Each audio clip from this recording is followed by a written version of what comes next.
Bugtong talagsaong basahon ang Biblia sa tibuok kalibutan. Ang unang gisgutan sa Biblia mao ang Dios. Ang Dios maoy uluhanong tema sa Biblia. Ningon ang unang bersikulo sa Biblia, sa sinugdan gibuhat sa Dios ang langit ug ang yuta. Dugay nang gisuhid sa mga sayantipiko ang pisikal natong universo. Tungod sa ilang mga pagtuon na diskubrihan nila nga usa ka hapsay nga sistema ang universo nato nga punog disenyo. Sa dili pa ta magisgot sa gisulti sa Biblia bahin sa Dios, magisgot una ta sa gisulti sa universo bahin sa Dios. Una, gipahayag sa universo ang Dios. Tanawa ang langit ibabaw nimo magabi. Gibana-bana sa mga astronomo, mga taong batid sa mga bituon. Nga dunay kapin sa usa ka gatos ka bilyong bituon ang naa sa atong galaxy or talay sa mga bituon. O malagmit nga may binilyong galaxy sa universo. Matag bituong makita nato nagrepresentar og usa ka sistema sa adlaw sa universo. Sa kaugalingong sistema nato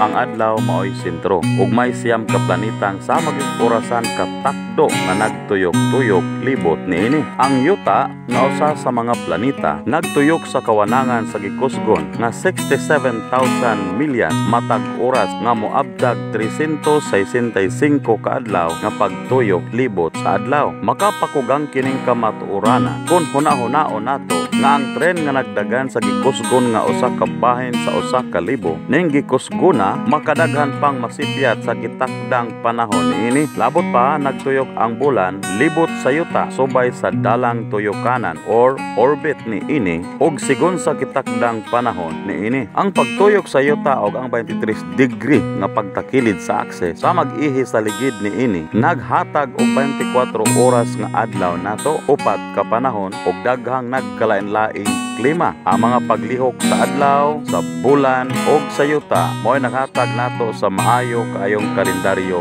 nato. Ang mga gilayon sa adlaw, sa bulan ug sa yuta naghatag nato maayo kaayong palibot nga makasustener sa kinabuhi. Kung 10% pa nga naduol o nalayo ba ang yuta sa adlaw, dili ngani mapaig ang tanang buhing binuhat sa yuta, mubagtok yun kini sa katugnaw. Kung 50,000 miles pa ang gilayon sa bulan gikan sa yuta, imbis nga 230,000 miles, suyupon unta sa bulan ang tanang dagat sa yuta, malunupan ang kayutaan ug mga lunod sa tubig ang kabukiran. Ang hustog yung mga gilayon ug pagtuyok sa adlaw, bulan ug yuta nagsulti nato sa pagkahaluna na sa kahibulungang plano ug gamay lang kaayong bahin kini sa paglihok sa langit nung mga panon ibabaw nato. Kanang kahibulungang panghimatuod nga gipasundayag sa unibersong naglibot nato usa ka buhing panghimatuod sa pagkaanaa sa magbubuhat. Ang balaod sa hinungdan ug epekto or cause and effect nagsulti man nato nga do nagyoy hinungdan sa matag hitabo. Kung naghatag maghustong oras ang relo, do nagyoy tighimog relo nga nagbuhat niini. Kung nagbunta og man ang nindot nga balay ibabaw sa bungtod, do nagyoy magtutukod nga nagtukod niini. Kung hapsay man kaayong pagkapulong o pagkakoral ang usa ka tanaman, naagi hardinerong nag-atiman niini. Maingon man sab ang dayag nga planong nagpaluyo sa universo, nagpadayag yod sa usa ka magbubuhat nga nagpatungha ning mga butanga sigon sa kahimtang niini karon. Sa physics naa ang ikaduhang balaod sa thermodynamics nga nag-ingon nga bisag unsang pisikal nga sistema nga pasagdan lang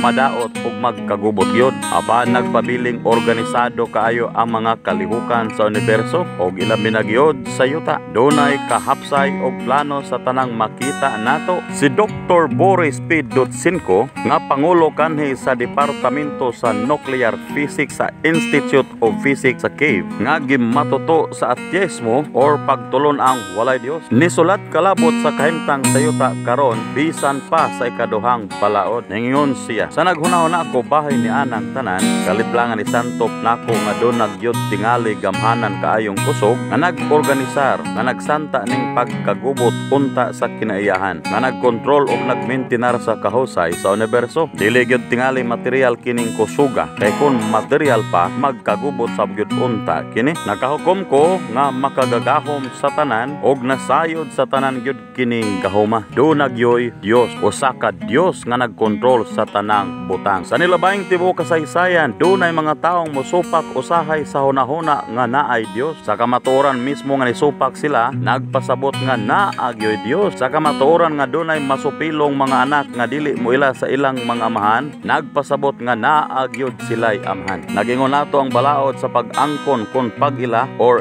inference na ang pagsupak nato sa bisan unsang butang, nagpasabot naman daan nga naagyod kanang butanga. Napamatud-an na sa kasaysayan nga walay kapuslanan ang pagsupak sa hunahuna nga naay Dios, kay bisan unsa pa ang pagkausab sa mga kultura o mga tawhanong pangagamanan, magmadaugon gyud gihapon kanang pagtuo sa Dios. Hunahunahon nato ang gisulti sa universo kanato bahin sa Dios. Ningon ang Biblia kanato nga makita man sa kabuhatan ang walay katapusang gahom sa Dios o ang Dios nung kinaiyahan. Mabasa sa Roma 1:20. Maingon nga nagpakita ang pinintal nga hulagway sa kinaiyahan sa pintor, napadayag sab ang mga kaayo sa magbubuhat pinagi sa unibersong gibuhat niya. Bisan to dili kayo makasulti ang tao bahin sa Dios mismo, pinagi sa kahalangdong gipadayag sa kabuhatan, makita niya nga gamhanan ang Dios. Ningon ang Salmo 19:1 nga nagpahayag ang mga langit sa himaya sa Dios ug nagpadayag ang hawan sa buhat sa iyang mga kamot. Giasoy ang himaya sa Dios sa material nga universo ug gipakita sab niini ang iyang kaalam. Gamhanan, mahimayaon ug maalamon ang Dios nga nagbuhat sa universo.